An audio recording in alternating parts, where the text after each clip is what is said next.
Olá, pessoal! No nosso trabalho da terceira mostra de metalurgia mecânica, vamos falar um pouco sobre a indústria de gás e petróleo. O grupo é composto pelo Bruno, pela Hanna e por mim, o Luiz. Falando um pouquinho sobre a metalurgia mecânica na indústria petrolífera, o primeiro questionamento que pode ser feito é o que é, né? E é o estudo do comportamento dos materiais metálicos sob esforços mecânicos. É a capacidade de projetar, fabricar e manter materiais metálicos capazes de resistir às condições extremas encontradas em ambientes offshore. Na indústria petrolífera em específico, a metalurgia ela desempenha um papel crítico na garantia da durabilidade e integridade dos componentes. Em relação aos desafios das plataformas na indústria petrolífera, elas ficam sob condições extremas, como salinidade, umidade e variações de temperatura. Isso tudo pode ajudar na aceleração da degradação do material. A salinidade, por exemplo, pode acelerar a corrosão, assim como a variação de temperatura pode expandir e comprimir o material, favorecendo a fadiga. Esses fenômenos eles vão ser explicados mais para frente. Mas vale ressaltar que a metalurgia mecânica ela desempenha um papel fundamental na seleção de materiais que possam resistir a essas condições. Os desafios de corrosão nessas plataformas, eles acontecem em ambientes marinhos, por conta da exposição à água salgada, que pode causar essa corrosão em componentes metálicos. A corrosão é esse processo de degradação de materiais metálicos devido à reação química com substâncias corrosivas que estão presentes no ambiente, como a água salgada e produtos químicos agressivos. Então, vale ressaltar novamente que a escolha de materiais e revestimentos adequados é crucial para evitar a degradação prematura desses materiais. Em relação aos desafios de fadiga em plataformas petrolíferas, elas ocorrem em condições de trabalho rigorosas, que ocorrem devido ao ciclo repetitivo de cargas mecânicas, que pode levar ao longo do tempo à formação de trincas.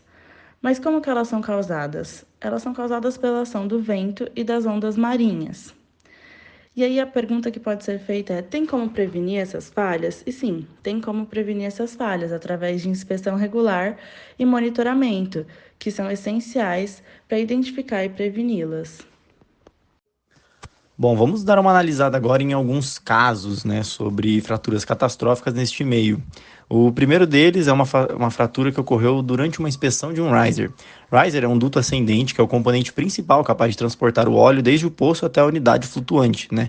Devido às condições ambientais extremas, os risers são submetidos a processos de corrosão e a solicitações mecânicas constantes, principalmente do tipo flambagem. Durante um teste hidrostático, numa plataforma não identificada no relatório da ANP, o riser testado falhou numa pressão de 124 bars, sendo que o projetado que ele deveria suportar era de até 136.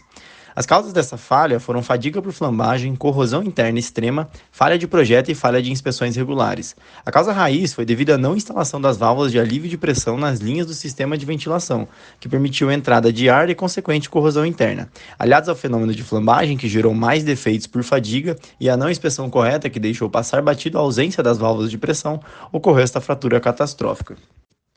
Já neste segundo caso, nós temos uma tragédia, que foi a da plataforma Alexander Keeland. Inicialmente projetada para perfuração, a plataforma seguiu outro propósito e serviu como hotel para trabalhadores do ramo offshore. Devido a uma trinca em uma de suas estruturas de apoio, a plataforma tombou 180 graus. As causas estão registradas como falta de inspeção regular, esforços mecânicos elevados que causaram fadiga severa no suporte e falha de projeto. Vale ressaltar que essa plataforma ficava no campo de Ekofisk, que é conhecido por ter condições marítimas mais severas. Aliadas à corrosão e à falta de manutenção e inspeções regulares, a fratura catastrófica acarretou num desastre com 123 fatalidades. Bom, e como podemos mitigar esses problemas, né, das falhas? Como podemos diminuir esses problemas? Primeiramente, a gente pode começar lá do começo, né? Num projeto robusto. No início do projeto, a gente fazer uma seleção de materiais adequadas para o ambiente e as condições de operação, como no nosso caso, materiais com resistência elevada à corrosão e com ótimas propriedades mecânicas. Há necessidade também de estimativas seguras, como, por exemplo, uma carga máxima que esteja dentro do regime elástico, e até mesmo estimar uma vida útil bem abaixo da vida útil real daquele material.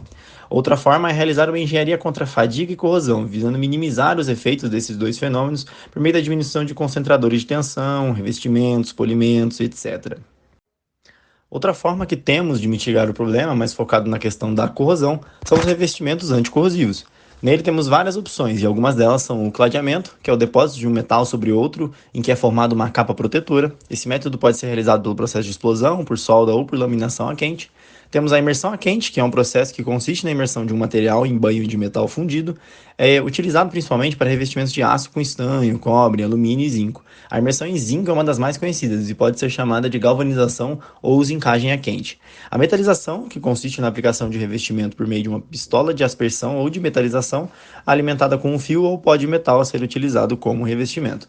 E a cromatização, um processo em que o revestimento é produzido por meio de soluções ricas em cromato, tendo o objetivo de aumentar a resistência à corrosão e proporcionar melhor aderência de tinta sobre o material metálico e de atuar na vedação de poros.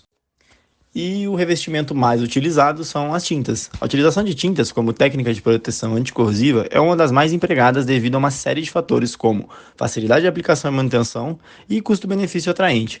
Além disso, pode proporcionar estética, auxiliar na segurança industrial, sinalização, identificação de fluidos e tubulações e entre outras propriedades.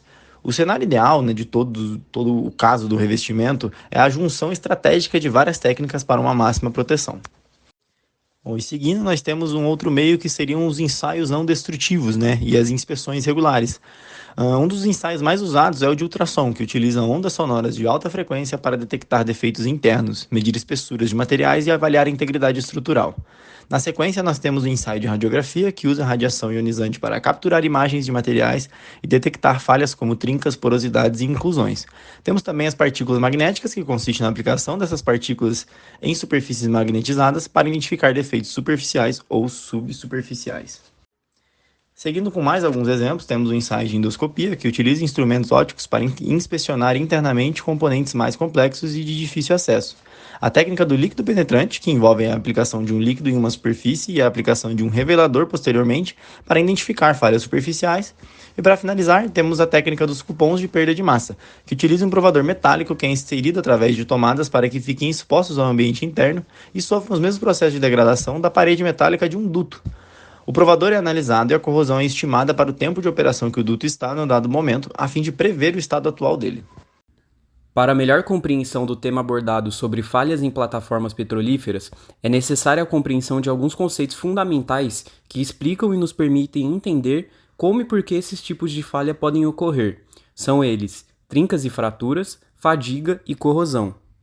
Primeiramente, vamos falar um pouquinho das trincas e fraturas. Esses são termos muito utilizados na engenharia em um contexto de falha do material, e na metalurgia no caso dos metais, mas possuem algumas diferenças. As trincas são pequenas fissuras formadas no material, podendo ser visíveis ou não, sem que haja separação em partes do material. Podem ser originadas de tensões cíclicas, corrosão, concentradores de tensão e entre outros. As trincas enfraquecem o material, mas nem sempre levam a uma falha, como uma fratura. Porém, com o tempo, elas podem se espalhar e causar grandes catástrofes se não forem adequadamente identificadas e tratadas. Já a fratura é a falha resultante da separação induzida em uma ou mais partes do material. Ela envolve a evolução de trincas que podem se propagar por muito tempo antes que ocorra a fratura final. A fratura pode ser dúctil ou frágil, a depender do tipo de material, tipo de tensão aplicada, temperatura, entre outros. Nenhuma das duas são desejáveis em uma plataforma petrolífera, pois podem causar catástrofes gigantes.